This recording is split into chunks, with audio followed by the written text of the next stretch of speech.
За засгийн газраас Rio Tinto группт оюутлахын төслийн зээлийн хүү болон менежментийн төлбөрийг бууруулах шаардлага тавьж уг саналыг хүлээж авахгүй бол цаашдаа хамтын ажиллагааны асуудлыг дахин авч үзнэ гэсэн байр суурийг ерөнхий сайд илэрхийллээ. За энэ нь өмнөх жилүүдэд харьцуулахад засгийн газрын хэлэлцээний байр суурь илүү хатуу болсны илэрлэгж улс төр эдийн засгийн хүрээнд үнэлэгдэж байна. За ямар ч тач өнөөдрийн талуудын хэлэлцээрийн үр дүнд оюутлахын баялгаас төлөгдөх 8.4 тэрбум доллар буюу 30 орчим их найт төгрөгийн зардлыг бууруулж Монголын талын ирээдүйд хүртэх өгөөжийг 4 тэрбум доллар буюу 13 орчим их найт төгрөгөөр нэмэгдүүлэх боломжтой болсон байна. За энэ сэдвийг үргэлжлүүлэн сэтгүүлч Уланбаяр студид таймлаа өргөнэ. Мэдээллийн хөтөлбөртэй хамтаага үзэгч та бүхэнд баярлалаа. Засгийн газар өнөөдөр түүхэн шийдвэр гаргалаа гэж оюутлахын төслийн зээлийн хүүг 10.5%-аас 7.9% болгон бууруулсан талаар мэдээллээ. За энэ өөрчлөлийг зөвхөн техникийн тохиролцоо бус төслийн санхүүжилтийн бүтцэд нөлөөлөх хэмжээний эдийн засгийн үр дагавартай шийдэл гэж тайлбарлаа. Мөн менежментийн төлбөр болон санхүүжилтийн зарим нөхцөлд өөрчлөлт орсон гэж мэдэгдсэн нь хэлцээ зөвхөн нэг үзүүлэлтээр хязгаарлагдаагүйг илтгэж байна. За албан мэдээлэлээр энэхүү тохиролцооны үр дүнд нийтдээ 6.2 тэрбум $, зардал хэмнэгдэ гэж тооцоосон байна. За үүний зэрэгцээ Монголын талын хүртэх өгөөж 2.5 тэрбум $-аар нэмэгдэх боломж бүрднэ гэж засгийн газар үзлээ. За эдгээр тооцоо нь оюутлахын урт хугацааны мөнгөн урсгал, өрийн үйлчилгээний зардал буурахтай шууд холбоотой гэж тайлбарлаж байна. За мөн засгийн газар эрх намраас эхлэн ногдол ашиг авч эхлэх нөхцөл бүрдсэн гэдгийг хэллээ. Хэрвээ ногдол ашиг бодитоор орж эхэлбэл төслийн 34% Монголын эзэмшлийн эдийн засгийн үр өгөөж анхудаа тогтмол хэлбэрт шилжих боломжтой болох юм. За хүүгийн нөхцөлийг цаашид 3 жил тутам дахин хянж байхаар тохирсон нь өмнөх 7 жилийн давтамжтай харьцуулахад илүү уян хатан хамтрал гэж үзэж болохоор байна. За энэ нь зах зээлийн нөхцөл, зээлийн өртөг, зэсийн үнийн хэлбэлцэл зэрэг хүчин зүйлд илүү ойр уялдах боломжтой зохицуулалт гэж харагдахаар байна. За гэхдээ эдгээр тоо үзүүлэлтүүд нь одоогоор албан ёсоор бүрэн хэрэгжиж дууссан эцсийн үр дүн биш, хэлэлцээний хүрээнд зарлагдсан урьдчилсан тохиролцооны шинжтэй мэдээлэл хэвээрээ. За иймээс бодит эдийн засгийн нөлөө нь гэрээний албан өөрчлөлт баталгаажиж санхүүгийн урсгал дээр тусах үед л бүрэн хэмжигдэх боломжтой. За ерөнхий утгаараа энэ хэлцээ оюутлахын төслийн хүрээнд зөвхөн татвар, маргааны түвшнээс авч санхүүжилтийн бүтэц, өгөөжийн хуваарлалт, урт хугацааны хөрөнгө оруулалтын нөхцөл рүү илүү өргөн хүрээнд шилжиж байгааг харуулна. За гэвч эцсийн үр дүн нь зөвхөн тоо мэдэгдэл биш, бодит хэрэгжилтээр хэмжигдэх үе шат руу орж байгааг санах шаардлагатай. Зээлийн хүүг бууруулснаар оюутлахын баялгаас өр зээлэн төлөх байсан 6.2 тэрбум $, буюу 22 их найт төгрөгийг хэмнэж чадлаа.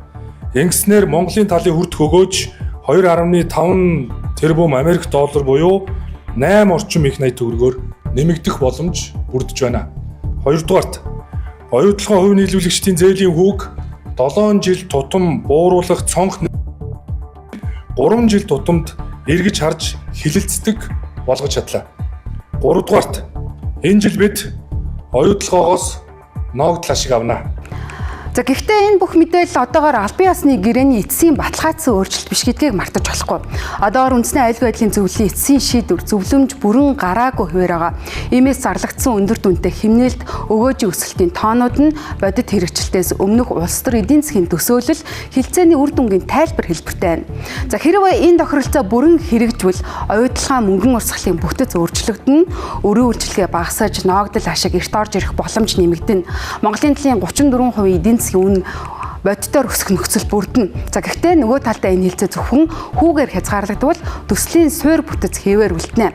За өмнө нь яригддаг байсан зардлын өсөлт, өрийн бүтэц, менежментийн төлбөр, хөрөнгө оруулалтын аудит зэрэг асуудлууд бүрэн шийдэгдэхгүй үлдэх бас эрсдэл байгаа. За тиймээс цаашдаа хамгийн чухал үе шат нь үндэсний аюулгүй байдлын зөвлөлийн эцсийн зөвлөмж болон гэрээний албан өөрчлөлт байх болно. За тэр үед л энэ хэлцээ бодиттой эдийн засгийн эргэлт болсон уу, эсвэл хэсэгчилсэн тохиролцоо байсан уу гэдэг нь тодорхой болох юм. За одоогийн байдлаар оюутлагаа тойрсон процесс улс төрийн хувьд өндөр амжилт мэт харагдагч эдийн засгийн бодит үр дүн нь цаг хугацааны дараа л бүрэн хэмжигдэх шатанда орж байгааг мартаж болохгүй.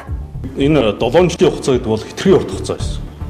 Тэгэхээр энэ хугацааг бол одоо хэлцээрийн шатанд 3 жил болгосон 7 жилээс. За энэ бол одоо бодиттой үр дүн болсон гэж харж байна. Засаглалыг тодорхой болгоно, үр дүн суурилсан үзүүлэлтүүдийг суулгана.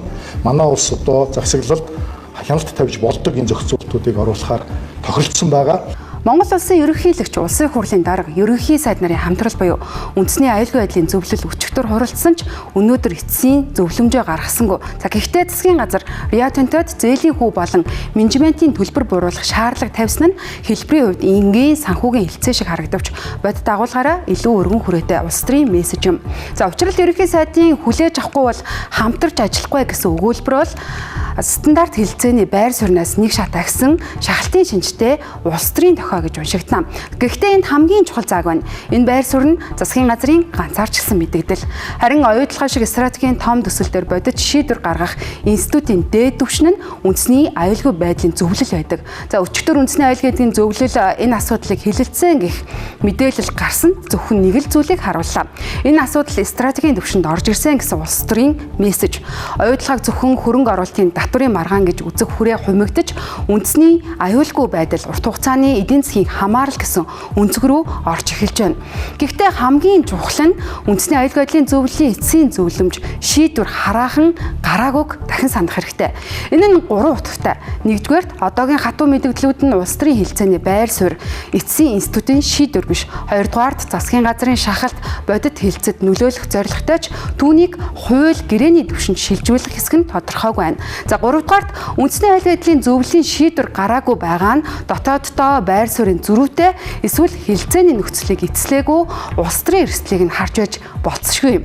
За ийм нөхцөлд оюутлогын асуудал хоёр түвшинд зэрэг явж байна гэж ойлгохдохоор байна. За нэг нь олон нийтэд чиглэсэн улс төрийн хатуу мессеж, нөгөө нь хаалттай хүрээнд явагдах институтын бодит хэлэлцээ. Төвчээр хэлбэл өнөөдрийн дүр зураг бол шийдвэр гарсан мэт харагдах улс төрийн байр суурь буюу шийдвэр харахыг эцлээгүй институтын процесс хоёрын давхцал болж байна. За энэ зөрөөг ойрын хугацаанд үндэсний аюулгүй байдлын зөвлөлийн эцсийн зөвлөмжил бодитоор хаах юм а.